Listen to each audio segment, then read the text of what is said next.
Hi, I'm Skip Nipper. Welcome to my podcast, where I tell you about not only Nashville's great baseball history and traditions, shot to right, a one-hop liner, but certainly about its past. And you will hear a little bit about its present and future, too. Yes, he can. It makes the waist-high catch. There are great stories about Tom Wilson Park, Herschel Greer Stadium, Sulphur Dell, and the players, coaches, and fans who love everything about baseball. And every once in a while, you will get to hear from a special guest who will share their fondness and even passion for the great game. It's a high fly ball down the right field corner, going way back, hits a lead-off home run. I was reading one of Raymond Johnson's columns in the Nashville Tennessean from 1949. If you've been listening to me long enough, you know I love to go back through newspapers and look especially at the old opinion columns, like for Raymond Johnson and F.M. Williams, George Leonard, and of course Fred Russell. They give a lot of insight, a little background information, besides just what they normally do is write a story about an event. But they give background information and opinions, too. That's one of the great things about a sports writer. He can do that in his columns. Well, this one was from 1949, where Raymond Johnson stated, that at least a half dozen of the Nashville Vols go by their nicknames. Now, these days, nicknames are not unusual, and they certainly weren't back in those days, especially if you have an assumed name on one of your social media accounts. You get to be someone you're not if you so desire, although I believe sometimes that's frowned upon and can be a little dangerous, can it? I'm not sure that you can find me as Skip Nipper, so I'm in that boat as well if you look on YouTube and some of the other things.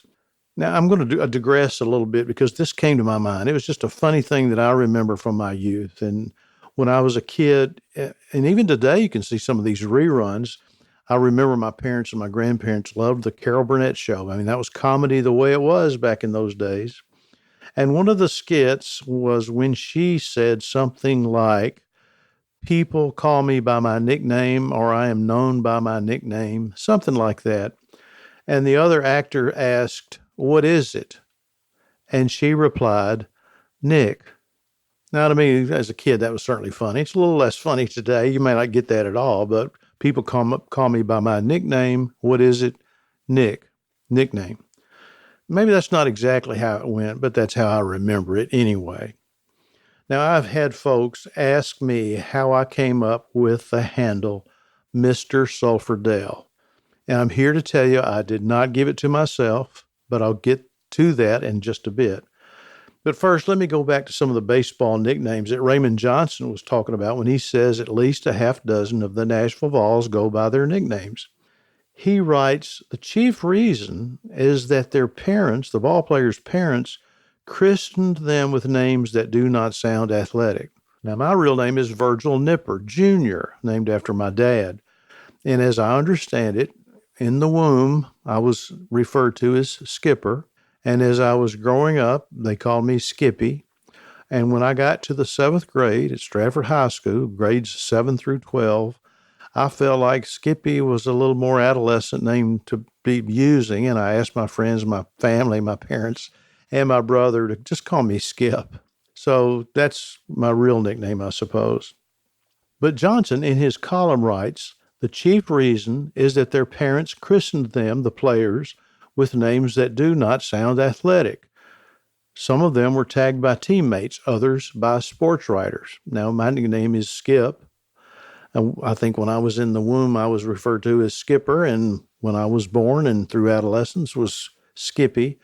And as I remember when I enrolled at Stratford High School going into the 7th grade, which it was 7 through 12 back in those days, Skippy sounded a little bit too youthful, I suppose, and I asked my family and my friends to call me Skip.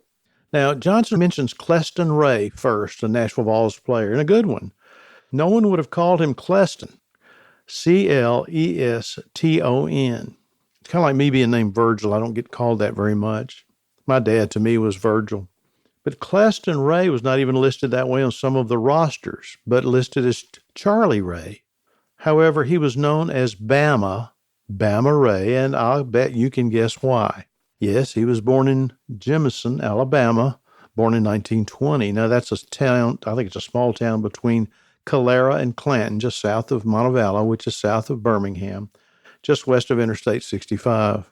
Now, another one was pitcher Pete Mallory, who was also from Alabama, and although his given name was Garman, he was referred to from an Alabama city where he was from, Arab. So he was often called Arab Mallory. Usually I see it as Pete Mallory, but he did have that nickname he carried with him as Arab.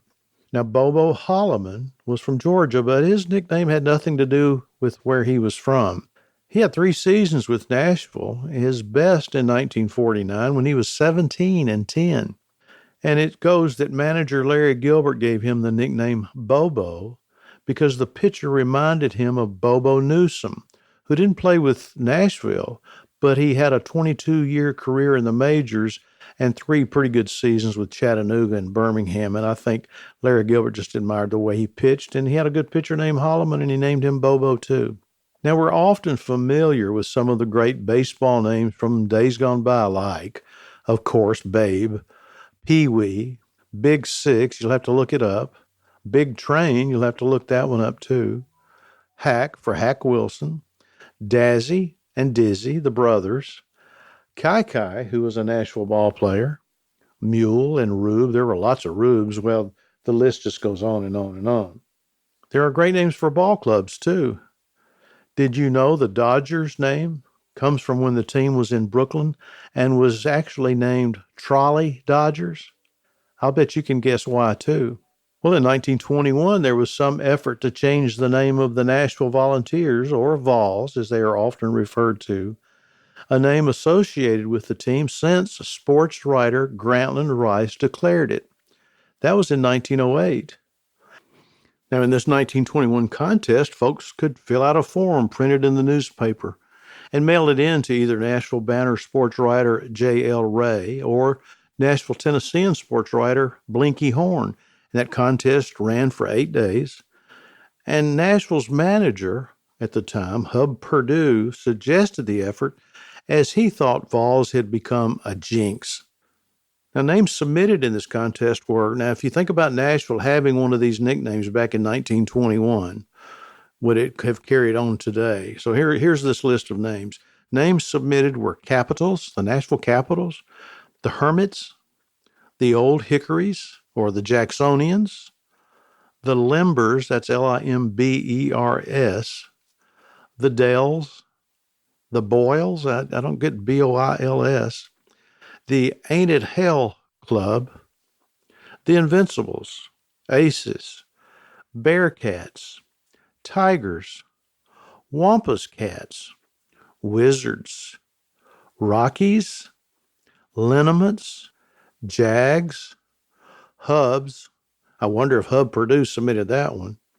The Spokes, the Cumberlands, the Pioneers, the Rebels, the Confederates, the Rabbits, Tigers, Gamecocks, Vamps, Hellcats, Knockouts, and Eagles. Well, the list was honed down to 5, and those were Bobcats, Bulldogs, Hornets, Vols, and Wildcats. And thank goodness only one of those won out that made sense, and the team continued as Vols, perhaps thanks to the fan who wrote in on his ballot, "Call 'em Vols, damn a change." Which brings me to answering a question someone asked me one time. Why do you call yourself Mr. Sulphur Dell? Well, I never have. I never have called myself Mr. Sulphur Dell, not from the beginning anyway. But let me explain. When my book, Baseball in Nashville, was first published, that was in 2007, I was invited to be on The Plus Side of Nashville, a daytime show hosted by Tawanda Coleman on News Channel 5 Plus, to discuss my book and local baseball history. I was told that if I would like to have a copy of the program, to bring a VHS tape with me and I could leave the studio with the audio of the interview, not the video, but just the audio. So waiting in the wings for the first guest to wrap up during a commercial break, and as I was next, Miss Coleman pointed to me and asked the young musician if she knew who I was.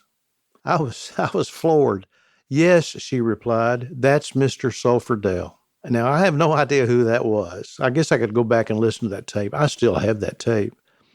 I was floored that she knew something about me. But like Grantland Rice's moniker of Vols, placed on the Nashville baseball team in 1908, I took Mr. Sulphur Dell and ran with it. Well, I said I've never really called myself Mr. Sulphur Dell, but I'm honored that people refer to me that way. And so, like what I said earlier, I ran with it. And that's my moniker on most of my social media accounts. I'm proud of it.